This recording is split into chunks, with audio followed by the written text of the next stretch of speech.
Assalamualaikum warahmatullahi wabarakatuh. Hari ini saya berada di booth Shi dekat level 3. Ada macam-macam buku. Sama dengan yang dekat sini pun ada Puan Mohaya, penulis yang tak asing lagi. Ada macam-macam buku yang ditulis. Dan boleh dapatkan shortcut rezeki dekat sini. Ada macam-macam buku lain juga. Yang mana shortcut rezeki ada dekat level 2 ni.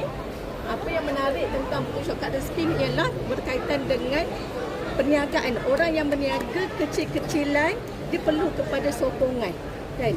Kita rasa susah berniaga, tapi kita kena ada orang yang menyokong. Tapi tak semua orang yang menyokong kita. Jadi saya kongsikan dalam ni ada tips-tips dia untuk orang berniaga. Salah satunya, contohnya, kadang-kadang kita lupa penampilan diri kita. Apa yang kita lupa, deodoran. Okay, kita tak sedar deodoran tu adalah penting. Dia bukan menarik, tapi kalau badan kita bau busuk, tak ada orang nak datang beli dekat kita.